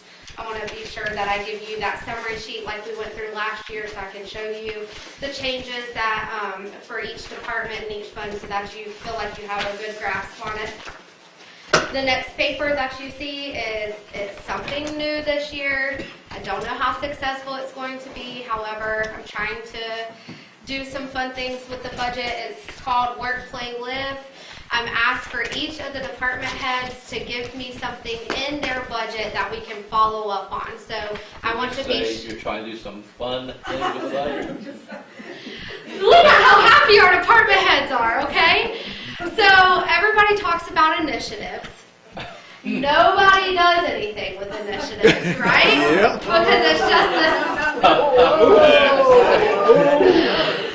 We try to work on initiatives. These are very small, tangible items that I want to be able to present to you all for each of the departments. They're small, but it's a feel-good moment for our department so that our department... Sorry. So that our department heads, look at Jonathan, he's so excited. I am trying to promote collaboration through each of our departments with their people, their staff, and I want them to come up with a great idea to incorporate in the budget with the dollars that are already in the budget to make Palatka a better place to work, play, or live. You don't have to be so defensive about it. I'm just asking. Listen, I'm trying to do some good things, okay? We want to liven this budget up, okay? So I have to okay, I deal with numbers all day long. I have to put a little bit of time. Anyways, I'm running out of my 3 minutes. I know. Anyways, you have an email in there that I've sent to you with the attachment. If you have any issues with my fun budget, then talk to Jonathan. And y'all can rally against me. Any questions about this fun budget? I don't think anybody has fun with the budget. So Am I hurt if I get excited about she's the this only sort of person that's thing? happy about the budget. It makes me excited. I think she's doing an awesome job. I do too. I think she does not need any more candy tonight. I'm delirious. So, so again, without any questions for now, I'm sure there'll be a lot of questions between now and July. We're good. As we move forward, we had our update on our city manager search and our 5 o'clock meeting. As we got the recommendations that came forward from our senior advisors. Ms. Robinson, you have anything else? Deborah Robinson. They mentioned the 3 options, and they also talked about the search firms. They sent me a list of information that has the search firms in them. Green Cove used the same firms from Florida League City and also Clay County. So I've received information from both cities in terms of the 5 that they used. I've been working a little bit with Ms. Becker in terms of the procurement so that we can stay within the guidelines of that, get about 5 of different quotes from them so that I'll be able to bring those back to you so you'll have some idea in terms of what the fees are, what you're looking at. I think before we do that, it has to be a directive from the commission as to whether we're going to use the outside firm or not. We didn't. So far, there hasn't been any action taken on it. What's the pulse of the commission? Do you need more? Do we? I was gonna say, do you want to wait till Tammy gets back so that she can, I know it's time. Yeah, depends on if there's 3 people here. I just kind of took notes. I took some notes. I mean, I'll go out on that and say I think we should hire a firm. I mean, those are the options, and again, they, like you say, they will help with that process. Even if we do hire a firm, there's going to be phases in there where we'll have our input, or what have you. So, given the past couple searches, I kind of lean more toward the firm as well. I think we need to hire a firm and see if we can get a retired or senior manager in here as an interim so that we can split some of these duties up. But in that, we also need to provide the specifics as the framework. Yeah, the frameworks before we even approach the firm. In that way, they'll have everything that they need in order to do the search, because they say it's going to take anywhere from 6 months to 6 months at minimum to even get anything rolling. So. But I think that 6 months was inclusive of if we had to put up the RFP. But I think if we take it at $25,000, that time frame is short. Got to get 3 quotes based upon what we got on that excess of 5,000. Correct, Ms. Becker? Okay, so. So somebody's already given us a quote of kind of what it'll be to do it? He's got they listed like 6 companies. You can solicit quotes from the 6 companies based upon. The other thing, can we have the money to do it? Yeah, we got it because we haven't been paying city manager for the last year. Okay, I just wondered, I mean, I don't care what y'all ask for, that's my question. Can we afford it? That's it. We can afford it. Okay. We can afford it. It's probably the equivalent of a couple months of city manager salary. So, but we need a motion to do it. But we have to take it as an emergency item right now because we could have did it earlier. I make a motion that we take this issue concerning the city manager as an emergency item. Council. Second. Oh, I have no problem. Got a second on the floor. Any further discussion? All in favor, say aye. Aye. Motion carries unanimously. Is there a motion at this time? I also make a motion that we look at the option of having a firm help us with the city manager search, making sure that they have, prior to approaching them, everything that was stated by the senior advisors on this evening, as well as looking at another interim manager to come in and assist with the duties so that we will be able to split duties moving forward for the duration of this process. Heard the motion? Second. Motion for second. Any further discussion? Seeing none. All in favor say aye. Aye. Opposed? Motion carries unanimously. Now, thank you. Moving forward with our managers, up with our reports. Ms. Becker, anything else happy? Yes. Well, I forgot to mention, because you have me so flustered. We're wrapping up the audit, so that's good. Yes, we'll have a draft coming to us in the next couple of weeks. I'll review it and then we'll finalize. Okay, we're there. Ms. Tucker, No, nothing. Mr. Driggers. Mr. Trick? I'm sorry. Ms. I'm sorry. I keep Jonathan. was looking at the back Jonathan, of I the changed your room. name. Oh, Oh God. We're all so Bessie tired. Griffith. No, I'm sorry. Jonathan, come on forward. Jonathan Griffith. He's got on his. Listen, he's got on his. I know, he's got it. He's got on his GQ. Yeah, he does. He's got sunglasses in the right position. We're just looking ahead to Blue Crab, that's all. Can we get an update with the clock tower? Yes, sir. Is it pointed? Is it turned 11 degrees? Actually, it probably is turned to 11 degrees because the formwork is not where it needs to be, so the subcontractor has to come back and move it. We're waiting on the geotechnical company to come out and confirm the soil load bearing capacity. Once we get clearance on that, we'll be calling for an inspection once they correct their formboards and their rebar. We'll most likely have the foundation in before Blue Crab and have the site somewhat restored and safed up, but we won't have the clock tower installed. Before Blue Crab. Call John Hodge in to do your measurement. He might have moved it, actually. Mr. Lockley.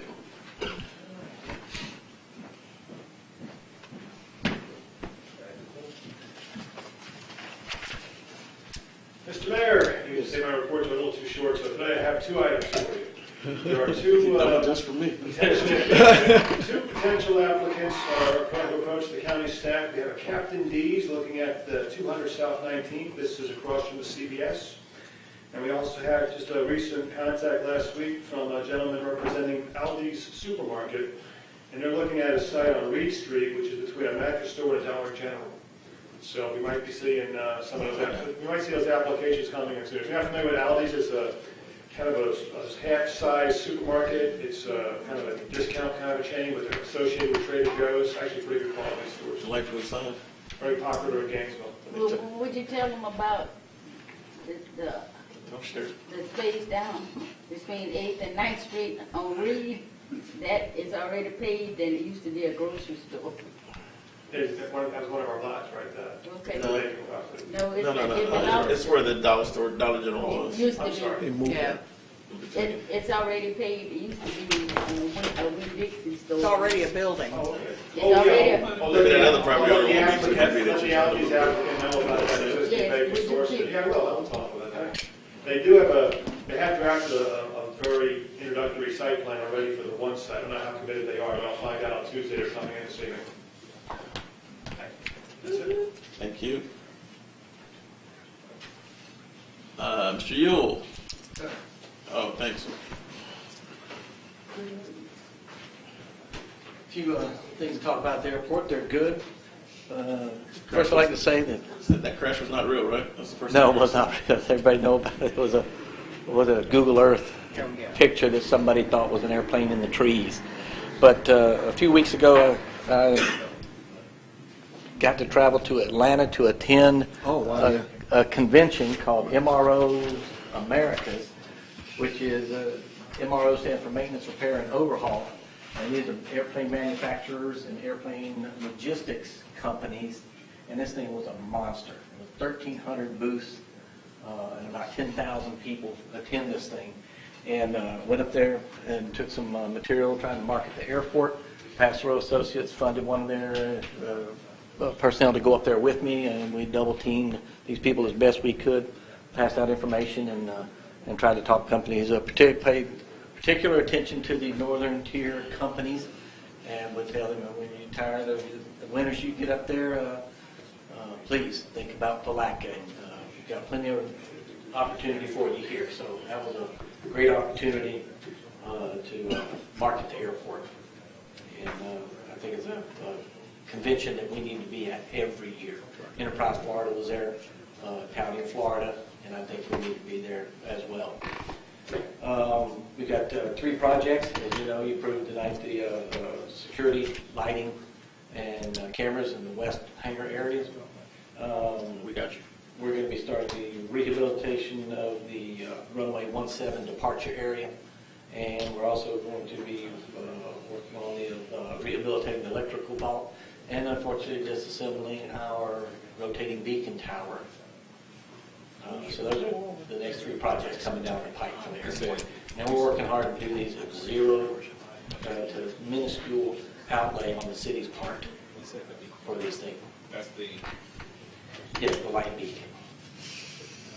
Decommissioning, right? Old It time. needs decommission. I wanted to say that I wish we had funds to actually rehabilitate it and save it and paint it and strengthen it, but you can find some place to showcase it. She's just so old, and credit to Ms. Drigger, she came up with the idea of saving the top 12 to 15 feet and use it as a new entrance, which I think would be neat. I don't know of any airport in the country that has a rotating beacon. World War II rotating beacon. Yeah, so thank you very much for that idea. Anything else, Mr. Shield? No, sir. Great job. Thank you, sir. Thank you. Appreciate it. Chief, short one. I'm gonna leave it shorter because I'm gonna save my time and give it to Chief Grimes. Chief Grimes. Thanks, Chief Shaw. Don't feel as though you're forced to use that extra time. I just want to let you know our last of our 2 fire trucks arrived on Tuesday. The guys are putting them together now. It's probably be out first next week. Thank you for Ms. Baker at our budget meeting this week. She's already got to take a ride in it. He was buttering me up. What? Now I feel some kind of way. We didn't even know it was here. You hold the money. You have to come by the fire station. Yes, I know it would be my fun budget now. It's downtown right now. It's getting all the stuff put on it, so it should be first next week we step it up and roll it. I just mentioned earlier our crews went to Camp Landing in Cecil Field this week. They came back, had real positive things to say about it. Also, we got our old 1928 American LaFrance fire truck. The gentleman has been doing a lot of work on it, has raised enough money, he's going to put new tires on it over the next few weeks. He's still working on processes to get that thing restored, so hopefully we can bring that back to life in the city. So, Tell me how much those tires cost. yeah, they're $1,000 a piece, the tires. So. Are you gonna And there's only one gentleman in town, Mr. Reggie, that works at St. John Super Service Center that even knows how to change a split rim tire anymore. So, and they're being a great help. So. Is he gonna come down and do that presentation? Yes, he's going to come out. He's going to build a presentation for you guys so you can see what the steps are to make that thing back to life for the city. And he's trying really hard. He is. He's putting a heck of an effort in, and he's doing a really good job. I mean, he deserves all the credit for it because he's doing a really fantastic job. So, thank you. Yes, sir. Appreciate both of you, chiefs. Revitalized. You got anything for us today? Good to have you here. Could you make mention of the downtown openings that's going to be happening next week? I have a hearing loss. You can speak up, Justin. I can't hear you. I'm sorry. We want the grand openings. The grand opening. Next week. There are 3 of them. 3. 3 grand openings next week. Oh, I'm Send us sorry. Send us an Okay, email. well, they've already opened. So we're having the ribbon cuttings next Tuesday. We're going to be doing this every second Tuesday of the month. And this month it'll be Sheer Designs, which is on Short Laurel, the Hidden Gem in the 300 block, and what was the third one? It was on the 300 block too. Anyway, there are 3 of them. So if anybody can attend, we would appreciate that. Hopefully we'll get a better turnout than last time. It was kind of short notice, but people seem to be interested, so that's great. And we will keep doing them or do an anniversary event if there are no grand openings. And tomorrow, the Urban Farmhouse is having their opening, if anybody is down in the 900 block. What At the time? 700 block, excuse me. What time? I think they're opening at 10, but it'd be nice if people could stop in, they put a lot of effort into the building. Okay. Where is it? On what street? It's going to be home decor and antiques. And, So we seem to be forming a little bit of an antique kind of mecca where people can come and do a day event and go to several antique shops, and people are kind of interested in that, and that's good. Thanks. The last one was Young Outfitters on Yeah, I'm sorry. 10 That was me. I spaced the 108 We've South already been there a 2nd. long time already. Well, they've all been there a while, but we were a little behind in this whole ribbon cutting affair, so we need to catch up, and we will. Yeah. All right. Thanks. That's it.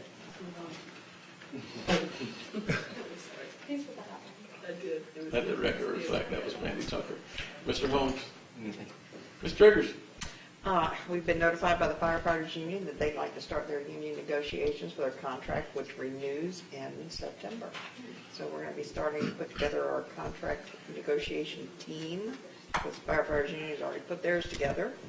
Let's hire somebody this time. Let's hire somebody We can look at that. before we actually start the negotiations this time. We can look at that. Blue Crab, we're excited for that return. They're still looking for volunteers, anyone in the room that wants to go help out. They're certainly open for, they'll put you to work. If anybody wants to know what my fun project is? Nah, but go ahead. Okay, thank you. We have I'm sorry. minute books. What's your fun project? Well, it's interesting. We have minute books that go back to the mid-1800s for not only the city of Palatka, but also Palatka Heights. And they are in need of protecting and rebinding, and so that's going to be my fun project.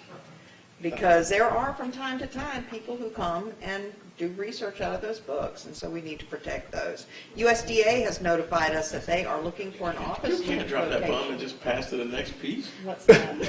You just talked about the 1800s and you just gotta went to the next piece. Well, you wanted me to hurry, right? I didn't hurry today. Oh, he did. It's only Okay. 7 o'clock in Alabama. All right, so that's my fun project. I want to have those books rebound and protected. Because they are handwritten and, you know. They're valuable. Yes, they are very valuable. So USDA notified us that they're looking for an office location in the city of Palatka. Currently, they've got an office location in East Palatka. They're looking for some place that they can put 13 to 15 people. And so. I have a perfect place. Well, actually, what they really wanted was a lot of planning information, but they are looking for suggested locations. And so the three that came to my mind would be Spanish Towers, Palatka Mall, because they're going to nothing but government offices, and the old Winn-Dixie location that Commissioner Brown just spoke about. I think those are all pretty much accessible and centrally located, and we're glad. And, you know, we're happy that our hometown guy. I got one more for you. The City Hall Annex. Yeah, Okay. annex. That should be the first one. The other 3 don't mention. Well, can we put 15 people in that? I mean, that's what they're looking for. It's 9,000 square feet. Yeah, You can yeah, put but- 15 families in there. Yeah. Take a lot of renovation. We're They got really. they got government money. That's true, that's true. They got money. We can propose it to them. We can propose it to them. Also, we're just glad to hear that Phil Leary, our former commissioner and hometown guy, was just appointed the Florida and U.S. Virgin Islands, Puerto Rico director of USDA. He was just recently appointed by President Trump to head the entire organization up. So we're really proud of him. March of Dimes is Saturday. I haven't heard anything about T-shirt pickup, but our team, you know, they step off at 9 a.m., so they start gathering around 8 a.m. If anybody wants to come, put on a T-shirt, get a picture taken, help us do March of Dimes. And that's all I've got.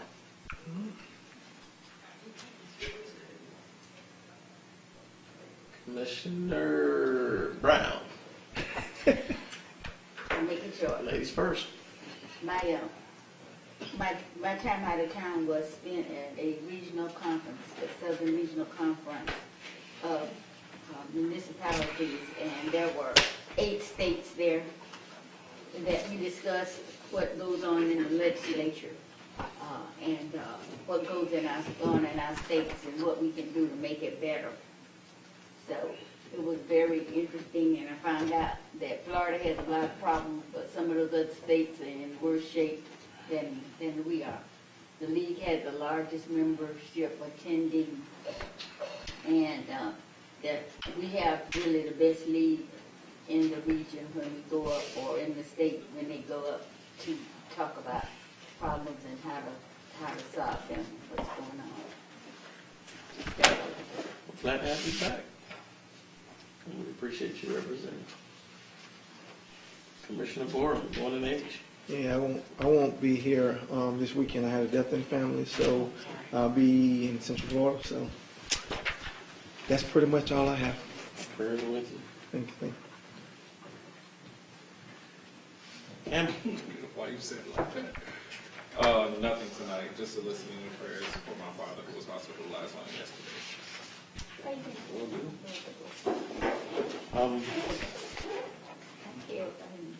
The Camarco company, which bought the spec building out, is going to be, the owner's going to be in town, meeting with the chamber on Monday. So Ms. Driggers is going to join me on Monday to meet with the owners. They're going to give us kind of a highlight of what they're going to do with their company. They're looking to invest about $10 million into the spec building, and they move their operations from Pennsylvania to Florida. Yes, sir. I just signed up on their building permits over at the county just yesterday. Okay, so it's a reality. And so we're glad to have them here. It's going to be, I think, a good boost for jobs here. Interestingly, the number of jobs available in the city, in the county, Putnam County as a whole, it's, most people wouldn't even understand. There's over 500 jobs available within a 5-mile radius of the city limits that are unfilled at this time. And some pretty good jobs. So we've got to continue to move forward with that. Commissioner Campbell didn't talk about the internship program getting ready to launch off again. Yes, we are, I apologize. I thought you wanted to quit tonight. We are working with, trying to get this started. Me and Ms. Robinson have been going back and forth. We're looking at taking a little different direction this year, which is still going to bring in just about the same kids, but making sure that we help out some other local, more specifically PAL, as well as we are working with Data Busters as well. So just looking at continuing to make this internship grow and still soliciting and trying to get the county to hop on board and have their own. Get the letter over. The Beck Group is already on board, and just make sure we get a letter to the chamber for the rest of those businesses as well. If we can have it Monday, I can hand it out. We pulled one and started them today. Yes, he's Special one of our project. former interns who went off to Cookman and has come back. And so I think we're in a really good spot. I'm excited when you look at kids like Betty Arnold, who represent this community. I think tonight was good because that video was perfect timing to go along with all these other stuff that was there. It just shows, again, the additional collaborations that we have throughout the community. And I think we're at a point where we start to focus more attention to economic development in the city of Palatka. We just had a really good meeting as it relates to the Studer Group coming in and taking the lead on us putting together the business challenge, where there will be $25,000 in actual cash value invested into a local business and all in the downtown area, and another approximately $25,000 in business counseling, advice, consulting work done as well. And that's going to be directed to downtown Palatka. And so we've got a lot of interest in what's going on. I think Mr. Lochnick is seeing an influx of permitting and inquiries coming to the city as a whole, and we're in a pretty good place. Some of our wayfinding signs have made their way in, and Palatka's moving in the right direction. So we're excited about what's in place. And so with that being said, Matt, can I tell you one thing? I just want to let you know that I got Barton Trail information and took it with me, and we probably passed out 50 or more to the people from those different states. And if we are going places and have room in our cars, if you'll take some of those brochures and hand them out. I handed them out to the people who worked the desk, and they thanked me. So you need to know that folks thought it was a good idea that we were It works. marketing ourselves that way. You'd be surprised the number of people who picked up those flyers during Roll County days. Yes. So, again, I think all those activities, all the collaborations are good. It's about time to actually start to have a joint meeting with the county again as we move forward, just for budget purposes, so that we're all clear in this year's budget. When the final budget was presented, there was $1.5 million for the St. John's Avenue project. That's inside the budget, waiting for approval from the governor for St. John's, on the St. John's Avenue project, which is a total streets project. And so, from an appropriation standpoint, unless there's an unlikely veto, we look pretty good as far as getting some appropriations this year. I think it's the law of averages, considering the fact we haven't gotten anything in a very long time on the appropriation side, and so I think it works out perfectly to go along with the $3.1 million that was there, and I'm looking for an announcement from Ms. Tucker any day now on some other good news. And with that being said, we will be adjourned upon one motion.